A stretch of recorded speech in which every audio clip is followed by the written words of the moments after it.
توفیق عطا فرمائے۔ یہ بہت مبارک گھڑیاں ہیں، جیسا میں نے پچھلے جمعے بھی آپ کو عرض کیا، حضور علیہ السلام نے ارشاد فرمایا کہ رمضان المبارک کا جو جمعہ ہوتا ہے، ہر رات کو اللہ تعالیٰ گناہگاروں کی بخشش فرماتا ہے، اور اس میں ہر گھڑی یہ سلسلہ جاری رہتا ہے۔ اللہ تعالیٰ ہمیں اس کی بھرپور برکات سے استفادہ کرنے کی توفیق عطا فرمائے۔ آمین۔ مغفرت کا عشرہ ہے، وہ عشرہ ہے جس میں اللہ تعالیٰ اپنے گناہگار بندوں کی مغفرت فرماتا ہے۔ وہ عشرہ ہے جن میں اللہ تعالیٰ کے آگے ہاتھ باندھنے والوں، اللہ تعالیٰ سے معافی طلب کرنے والوں، اللہ تعالیٰ کے آگے آہ و بکا کرنے والوں کی اللہ تعالیٰ مغفرت فرما دیتا ہے۔ اس جمعے کی مقبول گھڑیوں میں اللہ تعالیٰ کے حضور دعا کیجیے کہ اللہ تعالیٰ مغفرت ہم سب کا مقدر بنائے، اور اللہ تعالیٰ ان خوش نصیبوں میں ہمارا نام لکھ دے جن کے اللہ تعالیٰ مغفرت فرمانے کا ارادہ فرما چکا ہے۔ یاد رکھیے گا، اس کی رحمت تو ہمیں بخشنے کے بہانے تلاش کرتی ہے کہ کسی طرح بھی کوئی بندہ اللہ تعالیٰ کے حضور حاضر ہو جائے، اللہ تعالیٰ کے حضور آنسو بہا دے۔ وہ ہے نا کہ ایک بزرگ ان کے ساتھ خادم تھے، انہوں نے وقت تہجد پہ اٹھایا، ٹھنڈے پانی سے وضو کرتے ہوئے کہا یار یہ دین بڑا مشکل ہے، اس دین پہ چلنا بڑا مشکل ہے، رات اٹھ کے ٹھنڈے پانی سے وضو کرنا اور پھر اللہ تعالیٰ کی بارگاہ میں سجدہ ریز ہونا بڑا مشکل ہے دین کے ساتھ چلنا۔ کہا خدا کی قسم اللہ کو منانا اتنا آسان ہے، رات کو اٹھو ایک سجدہ کرو آنسو بہاؤ وہ مان جاتا ہے، دنیا کے پیچھے زندگی لگی رہو دنیا راضی نہیں ہوگی۔ اتنا قریب رب ہے۔ حضور علیہ السلام فرماتے ہیں اگر کسی کی آنکھ میں مکھی کے سر کے برابر بھی آنسو آ گئے نا اللہ کے خوف سے، اللہ تعالیٰ اس کے گناہوں کو معاف فرما دیتا ہے۔ فرماتے ہیں کہ قیامت کے دن ایک شخص کو جہنم میں لے جانے کا حکم ہوگا، اس کے اعمال کم ہوں گے گناہ زیادہ ہوں گے، اعمال صالح کم ہوں گے اور گناہ زیادہ ہوں گے، حکم ہوگا اس کو جہنم میں لے جایا جائے۔ اس کی آنکھ کا حضور فرماتے ہیں ایک بات عرض کرے گا یا اللہ میں فریاد کرنا چاہتا ہوں، اس کو فریاد کی اجازت دی جائے گی، وہ عرض کرے گا یا اللہ ایک مرتبہ یہ تیرے خوف سے رویا تھا اور اتنا آنسو آیا تھا کہ میں بھیگ گیا تھا۔ اللہ فرماتا ہے اگر میرے حضور فرماتے ہیں اللہ فرمائے گا اگر میرے خوف سے رویا تھا تو اس کا رستہ خلد بری کی طرف کر دیا ہے۔ اتنا قریب رب ہے یار، اتنی آسانی سے مان جاتا ہے۔ اگر آج دنیا میں آپ کو لباس بھی دھونا ہو تو کم سے کم ایک بالٹی کی ضرورت ہوتی ہے، وہ اتنا قریب ہے، 70 سال اس کی نافرمانی کرنے والا ایک آنسو بہائے وہ ایک آنسو سے سارے گناہوں کو دھو دیتا ہے۔ بخاری میں موجود ہے، حضور علیہ السلام کا دربار لگا ہے، حضور علیہ السلام ارشاد فرماتے ہیں مغفرت کے عشرے میں اپنے دل کے دروازے کو کھول کے اس حدیث کو آپ نے سننا ہے۔ حضور سوال فرماتے ہیں کہ اے میرے صحابہ اس شخص کے بارے میں تمہارا کیا خیال ہے جو صحرا میں سفر کر رہا ہے، کئی دن کا سفر ہے صحرا کا، صحرا میں اس وقت تو بالکل کوئی چیز اویلیبل نہیں ہوتی تھی، دور دور آبادیاں ہوتی تھی، کئی دنوں کی مسافرت میں کوئی آبادی آتی تھی، نہ کھانے کی اشیاء میسر ہوتی تھی، پانی کا تو صحرا میں تصور ہی نہیں۔ اللہ اکبر، حضور فرماتے ہیں کہ وہ صحرا میں ٹریول کر رہا ہے، اس کے پاس ایک ہی سواری ہے جس کے پاس اس کے کھانے پینے کی اشیاء ہے، اس کا پانی ہے۔ حضور فرماتے ہیں اس کی آنکھ لگ جاتی ہے، صحرا میں آنکھ کھولتا ہے تو دیکھتا ہے سواری غائب ہے، آگے بھاگتا ہے پیچھے بھاگتا ہے، ہر طرف اپنی سواری تلاش کرتا ہے، آخر حضور فرماتے ہیں موت کے انتظار میں بیٹھ جاتا ہے اور پھر اس کی آنکھ لگ جاتی ہے۔ حضور فرماتے ہیں پھر اس کی آنکھ کھلتی ہے اور وہ دیکھتا ہے کہ سواری واپس آ چکی ہے، اس کو کتنی خوشی ہوگی۔ صحابہ نے عرض کی کہ یا رسول اللہ اس کی خوشی کی تو دنیا میں مثال ہی نہیں دی جا سکتی۔ حضور فرماتے ہیں جتنی اس وقت اس کو خوشی ہوگی نا اس سے کئی گنا زیادہ اللہ کو خوشی ہوتی ہے جب کوئی گنہگار اس کی بارگاہ میں توبہ کر کے حاضر ہو جاتا ہے۔ اتنا قریب رب ہے ہمارا، اتنا قریب رب ہے ہمارا، تو پھر ہم دنیا کے دروازوں پہ بچ کے نہیں، اللہ تعالیٰ کی بارگاہ میں صدق کے دل سے توبہ کرو، یہ اس کو منانے کی گھڑیاں ہیں۔ ہمیں اللہ تعالیٰ کو اگر منانے کا اس رمضان میں بھی دل نہ کرے، اگر رمضان میں بھی دل اس بات پہ مائل نہ ہو کہ ہم اپنے رب کو راضی کر لیں، تو پھر ہمیں اپنے آپ پر غور کرنا ہوگا، پھر اس مہینے میں رو رو کے اللہ تعالیٰ سے اس ایمان کی بھیک مانگنی ہوگی۔ آپ خود بتائیے نا، اللہ تعالیٰ کی رضا کی فکر کیا ہم میں ہے یا نہیں ہے؟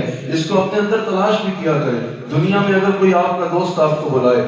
دنیا میں کوئی آپ کا یار آپ کو دعوت دے دے, اگر آپ ایک بار اس کی دعوت کو چھوڑ دیں تو آپ کا دل بے قرار ہوتا ہے کہ دوبارہ اس کو منہ کیسے دکھاؤں گا. 2 بار اپنے کسی دوست کی دعوت کو ریجیکٹ کر دیں تو تیسری بار اس کو منہ دکھاتے شرم آتی ہے. آپ شہروں میں رہتے ہیں, 5 مرتبہ اللہ تعالیٰ کا قاصد آپ کو حی علی الصلاۃ کہہ کے بلاتا ہے. 5 مرتبہ اللہ تعالیٰ کا پیغام آپ کے گھر میں پہنچتا ہے کہ تمہیں اللہ کا حکم ہے, اللہ نماز کے لیے حکم فرما چکا ہے, آج وہ نماز کی بات ہے. اگر پھر بھی 5 مرتبہ اللہ تعالیٰ کی دعوت پہ نہ جا کے رات کو یہ خیال بھی نہ آئے کہ میں نے اپنے رب کو منانا ہے, اس پہ شرمندگی بھی نہ ہو, تو پھر اپنے ایمان پہ غور کرنا ہوگا. اس مہینے میں اپنے رب کو راضی کرنے کا سوچو اور اللہ تعالیٰ کی بارگاہ میں سر کو جھکاؤ اور اللہ تعالیٰ سے اپنے گناہوں کی معافی مانگ لو. ہمارے نوجوان بالخصوص جو ہوتے ہیں نا, وہ اس بات پر بے فکر ہوتے ہیں کہ ابھی جوانی گزار لیں, ایک وقت آئے گا بڑھاپے میں جا کے توبہ کر لیں گے. صوفیاء فرماتے ہیں سب سے بدقسمت 2 لوگوں کا صوفیاء ذکر فرماتے ہیں. کہا ایک وہ بدقسمت ہے جو توبہ کی امید پہ گناہ کرتا ہے, کیونکہ مولا علی فرماتے ہیں جو گناہ کرتا ہے پھر توبہ کرتا ہے پھر وہی گناہ کرتا ہے, وہ توبہ نہیں کر رہا تھا, حقیقت وہ اللہ سے مذاق کر رہا ہے. کہا سب سے بدقسمت وہ ہے جو توبہ کی امید پر گناہ کرتا ہے. توبہ اس لیے تو نہیں ہے کہ انسان ڈٹائی سے گناہ کرتا جائے اور پھر کہے کہ توبہ کر لوں گا. توبہ تو توبہ نصوحہ ہے, جب ایک بار سچی توبہ کر لو تو دوبارہ گناہوں کی طرف جان بوجھ کے پلٹ کے نہ جاؤ. اور کہا دوسرا بدقسمت شخص وہ ہے جو زندگی کی امید پہ توبہ نہیں کرتا, جو اس امید پہ توبہ نہیں کرتا کہ ابھی زندگی پڑی ہے بڑھاپے میں جا کے توبہ کرنے کا. کہا تمہیں کس نے بتایا ہے کہ کل تم نے زندہ ہونا بھی ہے یا نہیں ہونا؟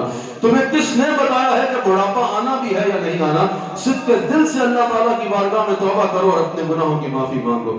میں نے صرف 2 منٹ میں اپنی بات کو سمیٹنا ہے, آپ کی بھرپور توجہ درکار ہوگی. یاد رکھیے گا سب سے زیادہ ضروری اس بات پر اپنے آپ کو لے کے آنا ہے کہ ہم نے اس کی فکر کرنی ہے کہ ہمارا رب ہم سے راضی ہے, کیونکہ زندگی کا کوئی بھروسہ نہیں ہے. اللہ اکبر. ایک بزرگ تھے نا, ایک آبادی میں کھڑے ہیں, ایک بازار میں کھڑے ہیں اور کہہ رہے ہیں کہ آؤ میں تمہاری اللہ سے صلح کرانا چاہتا ہوں.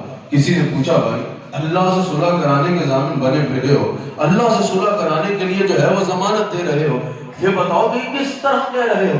کہا بات یہ وہ تو فرما رہا ہے کہ رب عبادی انی انت الغفور الرحیم, وہ تو فرما رہا ہے لا تقنطوا من رحمت اللہ, وہ تو فرما رہا ہے کہ اپنے رب کی مغفرت کی طرف دوڑ کے چلے آؤ, وہ بخشنے کو تیار ہے. لیکن اس سے بات ہو گئی ہے, وہ کہہ رہا ہے ان سب کو بولو میرے دروازے پہ آ جائے, ایک آنسو بہا دے, ایک بار اپنا سر سجدے میں رکھ دے, ایک بار توبہ نصوحہ کر دے, میں ایسے گناہوں سے پاک کر دوں گا جیسے آج ہی دنیا میں پیدا ہوئے ہیں. لیکن کہا وہ تو بخشنے کو تیار ہے. لیکن جب ان لوگوں سے بات کی نا تو ان کو اپنی مصروفیات سے وقت نہیں ہے, کسی کو اپنی دکان سے فرصت نہیں ہے, کسی کو اپنے کاروبار سے فرصت نہیں ہے, کسی کو اپنے احباب سے فرصت نہیں ہے, ہر کوئی اپنی زندگی میں مصروف ہے. کچھ دن بعد وہی بزرگ قبرستان میں روتے ہوئے پائے گئے, قبرستان میں رو رہے ہیں کھڑے. کسی نے پوچھا کہ بھائی آج اس ویرانے میں, اس شہر خاموشہ میں کیوں کھڑے پریشان ہو, آج کس بات پر رو رہے ہو؟ کہا آج بات مختلف ہے. اس دن وہ راضی تھا لیکن یہ مصروف تھے, آج یہ سب کہہ رہے ہیں کسی طرح راضی کرا دو, لیکن آج وہ صلح کرنے کو تیار نہیں ہے.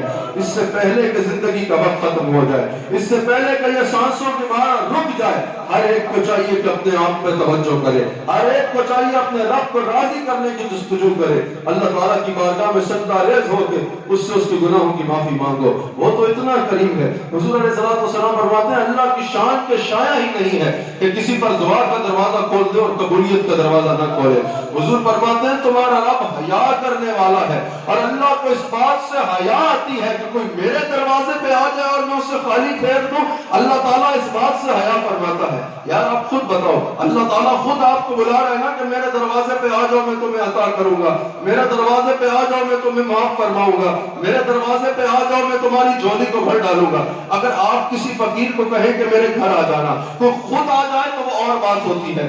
اگر آپ کسی فقیر کو اپنے گھر کا پتہ بتائیں اور اس کو کہیں کہ فلاں وقت میرے گھر آ جانا میں تمہیں عطا کروں گا, اور وہ آپ کے بلانے پہ آپ کے گھر آئے اور آپ کے گھر آئے تو آپ کہیں نہیں میں تو کچھ عطا نہیں کرتا, تو کیا یہ آپ کی شان کے شایع ہوگا؟ وہ کہے گا عجیب آدمی ہو, خود بلایا ہے, تمہارے بلانے پہ آیا ہوں اور آیا ہوں اور کہہ رہے ہو عطا نہیں کروں گا. یار اگر یہ تمہاری شان کے شایع نہیں تو کیا یہ اس کی شان کے شایع ہوگا کہ خود اپنے بندوں کو اپنے دروازے پہ بلا کے خالی بھیج دے؟ یہ اس کی شان کا شایع نہیں ہے. اس نے پتہ بتایا ہے یہ مغفرت کا عشرہ ہے. اگر کوئی گناہگار ہے نا، اگر کوئی گناہوں کی آفت میں مبتلا ہے، اگر کوئی مجھے ناراض کر چکا ہے، اس مغفرت کے عشرے میں میرے دروازے پہ آ جائے، میں خالی نہیں بھیجوں گا، گناہوں سے اس کا معاف کروا دوں گا. ایک بار اللہ تعالیٰ کی بارگاہ میں ہاتھ پھیلاؤ. حضور فرماتے ہیں نا، حدیث قدسی ہے، اللہ فرماتا ہے ابن آدم تو مجھ سے مانگ، اگر تم مجھ سے مانگے گا تو میں یہ نہیں دیکھوں گا تیرے گناہ سمندروں کی گہرائیوں کے برابر ہے، یا تیرے گناہ آسمانوں کی اونچائیوں کے برابر ہے، یا تیرے گناہ زمینوں کی وسعت کے برابر ہے. حضور فرماتے ہیں، اللہ فرماتا ہے جب تم میرے دروازے پہ آ جائے گا تو مانگنا تیرا کام ہے، عطا کرنا میرا کام ہے. حضور فرماتے ہیں، اللہ فرماتا ہے ابن آدم میرے آگے ہاتھ پھیلاؤ، کیونکہ تم سب بھوکے ہو سوائے اس کے کہ جس پہ میں لباس عطا کر دوں. یہ حدیث ہے. حضور فرماتے ہیں حدیث قدسی، اللہ فرماتا ہے مجھ سے سوال لباس کا کرو تاکہ میں تمہیں لباس عطا کروں. عرض کرو یا اللہ ہمیں دنیا و آخرت کا بہترین لباس عطا فرما. اللہ فرماتا ہے تم سب گمراہ ہو سوائے اس کے کہ جس کو میں ہدایت دے دوں. مجھ سے ہدایت کا سوال کرو تاکہ میں تمہیں ہدایت دوں. ایک بار صدق دل سے کہو یا اللہ ہمیں ہدایت عطا فرما دے، یا اللہ ہمیں خیر کے راستے پہ ہدایت عطا فرما دے، یا اللہ ہمیں ایمان کے راستے پہ ہدایت عطا فرما دے. اللہ تعالیٰ فرماتا ہے اگر تمہارے زندہ مردہ، تمہارے اگلے پچھلے، ساری دنیا اکٹھی ہو جائے اور مجھ سے مانگنا شروع کر دے اور مانگنے کی انتہا کر دے، اور اللہ فرماتا ہے میں سب کو ان کی مانگ کے مطابق عطا کر دوں، تو میرے خزانوں میں اتنی کمی بھی نہیں آتی جتنے سوئی کے ناکے میں پانی آتا ہے. ایک بار ہاتھ اٹھا کے کہو اس شخص کی طرح اللہ کے ہاتھ پہ آگے ہاتھ پھیلاؤ جس کے بارے میں حضور نے فرمایا کہ بنی اسرائیل میں اتنا گناہگار شخص تھا، لوگوں نے اس کو علاقے سے نکال دیا. لوگوں نے کہا کہ ہمارے علاقے سے نکل جائے، تیری وجہ سے عذاب نہ آ جائے، کیونکہ پہلے گناہگاروں کی وجہ سے آبادیوں پہ عذاب آ جاتا تھا. حضور فرماتا ہے وہ جب گناہگار نکل گیا اس نے دیکھا میرا کوئی سہارا نہ رہا، اس نے آگے پیچھے دائیں بائیں دیکھا کوئی اپنا نہ رہا، سب نے اس کو اللہ کی نافرمانی کی وجہ سے چھوڑ دیا. حضور فرماتے ہیں پھر اس کی طرف نظر گئی جس کی نافرمانی کی وجہ سے نکالا گیا ہے.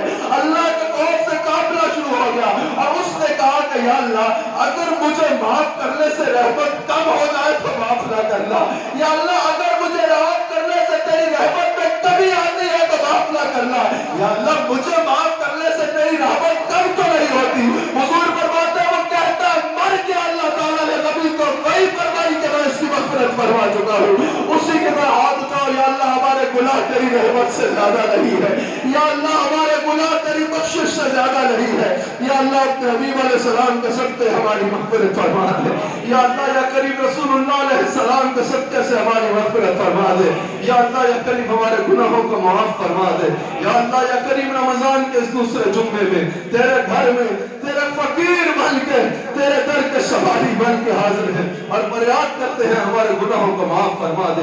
یہ دعا کرتے رہا کرو اس رمضان میں. اللہ سے جہاں دنیا مانگتے ہو ضرور مانگو، جہاں برکت مانگتے ہو ضرور مانگو، جہاں دنیا کی خیر مانگتے ہو ضرور مانگو، لیکن اس 4 دن کی زندگی میں ہی وقت ضائع نہیں کرنا. حضور فرماتے ہیں نا آخرت کی مثال دنیا کے ساتھ ایسے ہے کہ آخرت ایک سمندر ہے اور دنیا ایسے ہے جیسے سمندر میں انگلی ڈالی جائے اور نکال لیا جائے. جو چند قطرے انگلی پہ لگیں گے وہ دنیا ہے اور وہ سمندر آخرت ہے جو نہ ختم ہونے والا ہے. تو اس سمندر کی فکر کرو، صرف ان چند قطروں کی فکر نہ کرو. اللہ تعالیٰ کی بارگاہ میں ہاتھ باندھ کے معافی طلب کیا کرو، گناہوں سے معافی مانگا کرو اور اللہ تعالیٰ سے ایسے کام کی توفیق مانگا کرو جس سے اللہ اور اس کے رسول کی رضا مل جائے. اللہ تعالیٰ ہم سب کی مغفرت فرمائے.